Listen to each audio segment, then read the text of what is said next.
Okay, hello to all. Welcome to Voices in Education. Voices in Education is a professional platform that seeks to listen to professional Liberian teachers from across the country. Today, we have the privilege to speak with one of Liberia's finest teacher, and we will just listen to him as he quickly introduces himself. Hello, sir, and welcome to Voices in Education. Okay, thank you all so much. I'm Peter T. Vesselee, and I'm a teacher of the Simadin Kali High School, Banga. Even though, yes, I do teach to other schools, but Okay. basically, this is my base. This is his base. We are from the Simatis compound, and we are having a privilege to speak with Mr. Vesselee. Mr. Vesselee, what subject do you teach? Well, I'm in the Department of the Sciences. Okay, Currently, I'm teaching chemistry. great. And somebody watching will want to know from a professional standpoint, who is Peter Vesselee? What are his academic achievements? What are those schools he went to? What are his credentials that took him to the classroom? Well, Peter Vesselee is the name, and a young teacher, and currently at the level of my education, I hold a bachelor degree in secondary education, specifically biology and chemistry. Biology, let's say a BSc degree in secondary education, Yeah, with emphasis in biology and chemistry. that obviously makes him fit to be a high school teacher. So keep on, and we will firstly want to know, how did this journey all start? What took you to the classroom? Well, just as a lot of us, most of the teachers will want to tell you, or a lot of people who have been following the educational sector of Liberia will want to tell you, getting into the field has to do with passion. And so I just moved into the field with passion because I do believe that empathy is one thing that a nation cannot survive without.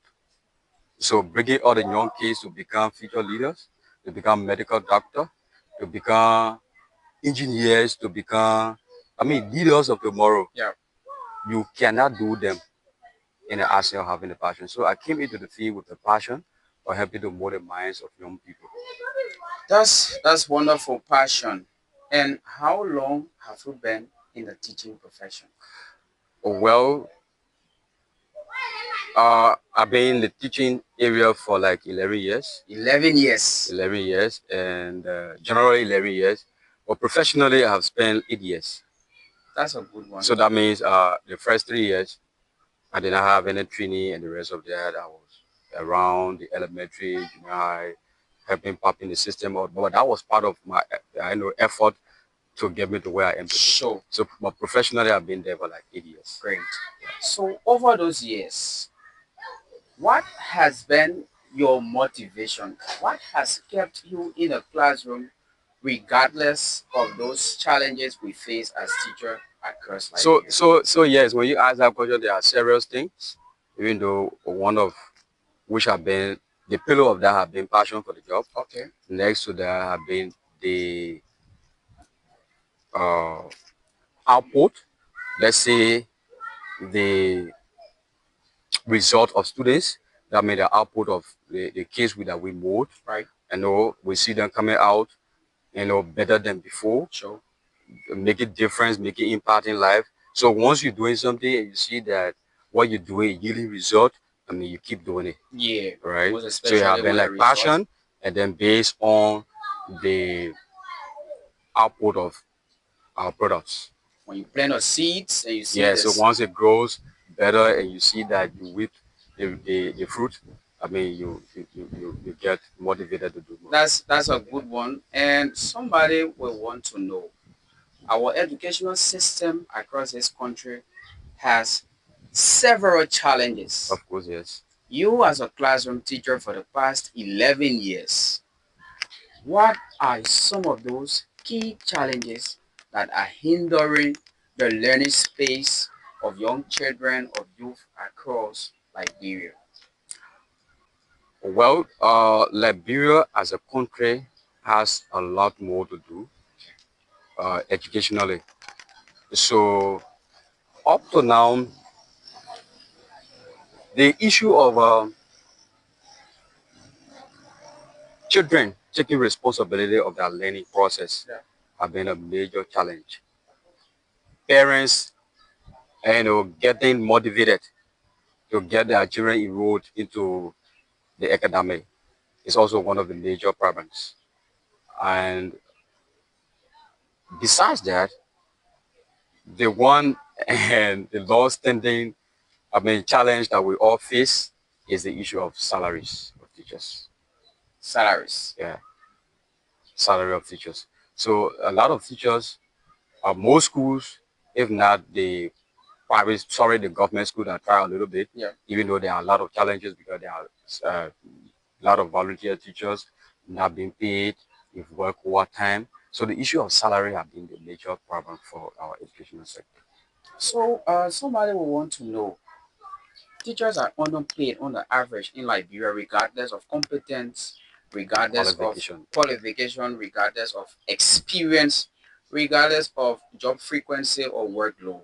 With all of these things taken into consideration, teachers are still being underpaid. You, as a teacher, 11 years in the classroom, how have you been managing to reconcile low income as classroom teacher and the harsh economic realities of the country?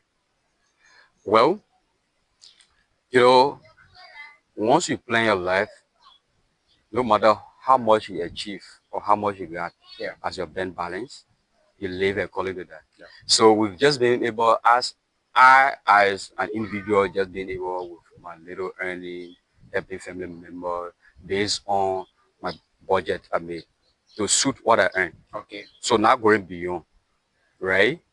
Yes, sometimes I will pray that my budget, that the plan, my money budget and other things, Yeah. does not exceed what I earn, right? Which is in a normal, the normal scenario and the rest of it. Sure. So I plan according to what, I earn, You earn nothing more monthly. than. Right. So I'm not up for whether somebody has more than I do, even though, yeah, I work and I got higher, maybe higher paper than the person, but then I'm not living to the standard of that person. That's not my priority.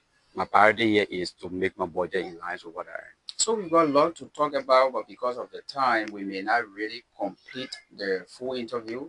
But there are young people like you who basically consider the teaching profession as quote unquote stepping stone, a hustle ground.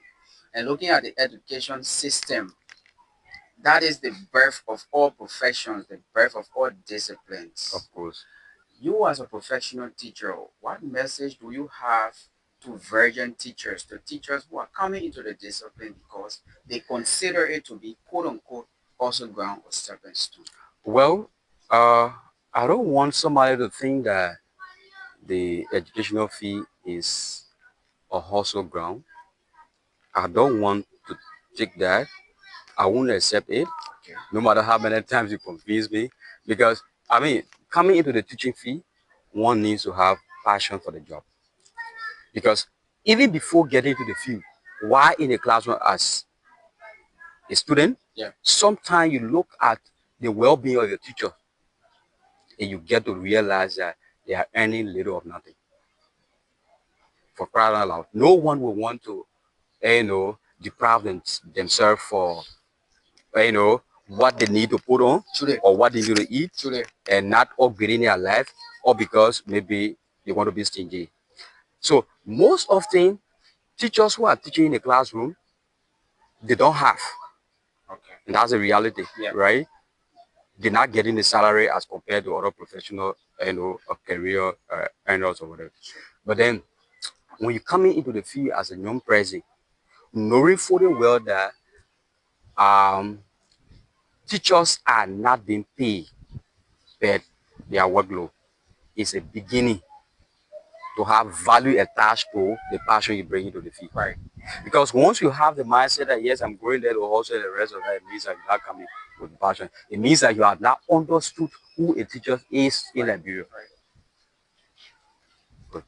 So Liberian teachers, on the average, I want to say Liberian teachers because this is where I have been. This is the space I've been in. Um, Looking at the methodologies, the pedagogy involved with executing your lesson plans, looking at the various somebody will want to say the Bloom's taxonomy or the there is this concept that we as teachers we use to present our materials. Mm-hmm. But let me say this first. Let me ask this first. Lesson planning, effective teaching and communication, contents of lesson, considering those factors that make us to be better or the best teachers. What are some of the major weaknesses you have observed from your colleagues over the years as their key weakness? So, one of the weaknesses of a lot of us, most Liberians teachers, Yeah. is the issue of planning. Okay. If we want to maybe narrow this down, we will say, not narrowing it down, but we want to carry on a general level, we will say that in terms of planning, a lot of us don't plan, right? Sure. You did ask the question, how do you balance your salary with that of your spending? And I try to tell you that it based on budgeting what you want to do Sure. against what you earn, right? Right. And so once a teacher, right, does not plan, he or she would not execute the duty as expected, the task as expected. So Sure. one of the major problems, even leading to content and the rest of that, is coming from the background. The problem is coming from the background of not planning properly. Planning properly. Either not planning properly or not planning at all. So some people So don't do yes, it. so some people just move into the classroom, and you got this thing. It just something. Most of the schools, I don't want to be specific about Yeah. a particular school, right? Yeah. But you find out that most of the schools are not the VPI, right? Vice principals for instruction are not running after teacher for their plan, or because the school itself is not giving the teacher the satisfactory salary. And so once you're not being able to pay the person what they work for, what they are required to take home to their family, that means you don't have anything. You can't hold 100%. And you don't expect them Yeah. You don't to hold work her accountable yeah, in all efficiently. aspects. Yeah, in all aspects. So Right. that's one of the reasons. So planning, lesson planning is one of the major reasons. Mr. Vesselee, it has been nice talking with you. Is there any final message for fellow colleagues in the teaching discipline? Well, those of all that are there already, all I can say is that keep the courage, and we know why we came, and we know what is still keeping us. Yeah. I think the greater advice is to those who are planning to come into the field. So the fact that you are already in there and what brought you, you never got demotivated. Whatever keeping you there, you're not being demotivated, you're still moving on. Sure. So the greater our attention now should be drawn to people who are not in the field yet. So those of young guys like myself, maybe one thing, maybe if you see sometimes they see some of us in the field and they say yes, all is rosy. Yeah. No, all is not rosy. Yeah. So once you come into the field, don't come with the issue of the mindset that at the end of the day, you will carry $1 million. No. Sure. It's a satisfactory job. Thank You you. know, I attended a workshop recently and the presenter or the facilitator told us that education is a passion in itself. Once you don't have teaching, if I went on to say teaching is something that you do, then out of your own willing mind. Okay. Because even from the womb, right, we got our first teaching, our first education from our Sure. mothers and the rest of that. Sure. So those are coming into the field, they should consider the field as an area for passion and not for money making. Because obviously your dream or your expectation will not be realized once you come with that mindset. Consider the field as a field of passion The field of passion. and not a place for money making. No. We want to say thank you for following. We have been here in Banga speaking to one of the best chemistry teachers in one of the best chemistry teacher in the county. Until we meet again, this is Voices in Education, and we have had Mr. Peter T. Vesselee. Peter T. Vesselee. I'm Nambo Discipline. Thanks for following. Thank you. So yeah.